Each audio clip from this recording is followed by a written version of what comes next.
এটা মোটামুটি ভালো। আমি এখন পর্যন্ত প্রায় 11 দিন মতো হারভেস্ট করতেছি। এখন পর্যন্ত কোনোদিন আমি বসে থাকতে পারিনি, প্রত্যেকদিন কিছু না কিছু অর্ডার আছেই।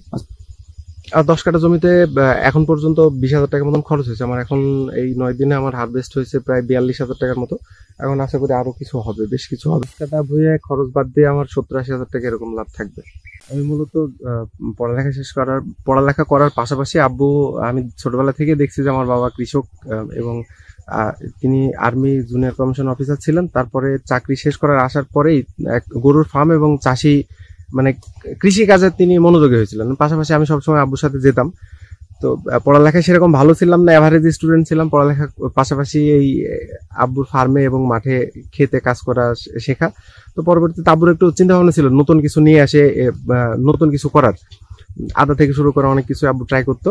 তো পরে আমিও মোটামুটি নতুন কিছু যে চাষগুলো, যে ফসলগুলো অনলাইনে দেখছি যেগুলো মার্কেট প্রাইস ভালো, মার্কেটগুলো আমি নিজেও অ্যানালাইসিস করেছি। করার পরে পরবর্তীতে আমি দেখলাম যে বিটরুটের সম্ভাবনাটা ভালো, আমাদের এলাকাতে নাই।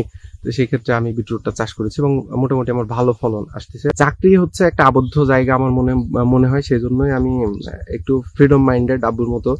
আব্বু সবকিছু দেখছি যে সে নিজে কাজ করতো এবং পাশাপাশি অন্য একজনের কর্মসংস্থান সৃষ্টিও করতো। তা আমি সেটাই চেষ্টা করতেছি, নিজে কাজ করার সাথে সাথে আমার পাশে একজনের কর্মসংস্থান যদি আমি সৃষ্টি করতে পারি। সেটা নতুন যারা চাষ করতে আসতে যাচ্ছে, মার্কেট অ্যানালাইসিসটা তাকে ভালো করে করতে হবে এবং বিপণনের ব্যবস্থাটা তার জানা উচিত। কারণ হুট করে লাগায় আপনার প্রোডাক্ট বিক্রি হচ্ছে না, তখন হচ্ছে একটা বিশাল ঝামেলায় পড়ে যাবেন। সেই ক্ষেত্রে আমরা অনলাইনে অর্ডার পাচ্ছি, সেই বিক্রিও হচ্ছে মোটামুটি। রমজান মাসে আমরা আশা করতেছি ভালো আমাদের ফলাফল হবে। এখন অর্গানিক ব্যাপারটা হচ্ছে, আপনি অর্গানিক ভাবে যে প্রোডাক্টগুলো আপনি মানুষকে দেবেন, স্বাস্থ্যই সকল সুখের মূল। আপনি বিশ্বস্ত হন, আপনার প্রতি যদি মানুষ বিশ্বাস করে, সেই ক্ষেত্রে অবশ্যই আপনি অর্গানিক ভাবে উৎপাদন করেন এবং মানুষের সহযোগিতা করেন। এই পেশাটাও আমার মনে হয় যে একটা সেবামূলক পেশা। অবশ্যই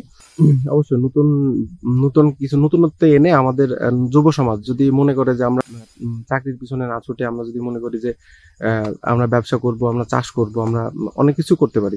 তো সেই ক্ষেত্রে খেয়াল রাখতে হবে আমাদের সোশ্যাল মিডিয়া থেকে শুরু করে সব জায়গাতেই মোটামুটি অনলাইন স্ক্যাম গুলো হয়, সেগুলোর থেকে আমাদের খেয়াল রাখতে হবে।